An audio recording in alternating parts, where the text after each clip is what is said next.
Jemi përpara dy situata që unë besoj mund ndodhin. E para, në instancat fundit, Vjosa Osmani kalon përshtypjen e mirë të një presidentes e cila e ka përfaqësuar densisht Kosovën në arenën ndërkombëtare.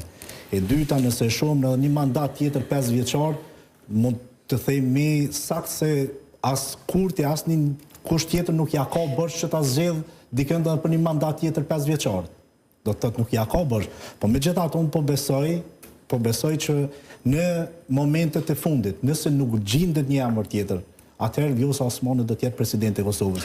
Por unë e kam, siç e kam thënë edhe më herët, nëse të kujtohet kur kemi bashkëbiseduar një herë, unë e kam edhe një mendim tjetër se ndoshta në instancat fundit mund të jetë edhe Glauk Konjuca një prej atyre që mund të jetë presidenti i jashtëm i Kosovës. Është vetëm e bazuar në analizë apo ka edhe çështje informacionin të? Për shkak të afërsisë që Glauk Konjuca, tash Ministri i Punëve të Jashtme, ka herë me Partinë Demokratike, unë mendoj që është, nëse flasim për një president konsensual, sepse Kosova asnjëherë s'ka prodhuar president konsensual, unë mund ta them tash kështu me kronologjikisht, për shembull, presidentin historik e kemi pas nga LDK-ja, pastaj Fatmir Sejdiu prapë nga LDK-ja, ishte Behxhet Pacolli për ato 31 ditë që rrëzoi gjykata kushtetuese, si shkak pasoi erdhi presidenti Yahyaga me e dini ju me ato ndërhyrjen ndërkombëtare që erdhen.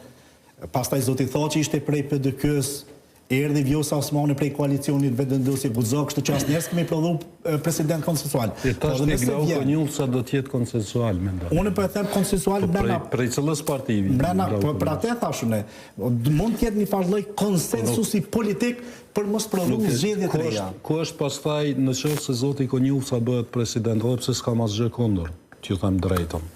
Po ku është ajo që quhet check and balances atëherë?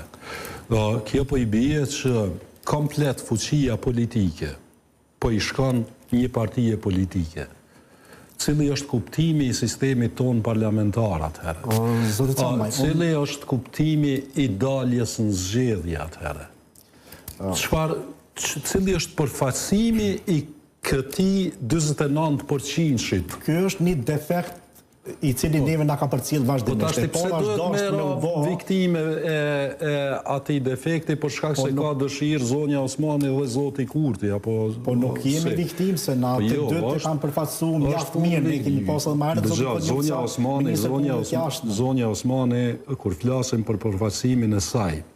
Ajo e ka kryer punën e vet, por kur flasim për atë punën e saj në brenda, ajo shpesh herë, s'po them në gjitha rastet, po shpesh herë, në shumicën e rasteve kanë pas shumë drejt partitë opozitare që i kanë thënë nganjëherë edhe notere e zotit Kurti. Për shkak se e dim që madje ka pas edhe të mendime për shkelje kushtetuese e tjera, dhe si mund të presim ne që një person i tillë, i cili quhet edhe shkarkon kryetarën e KQZ-s për shkak se ka shef Albin Kurti që ashtu.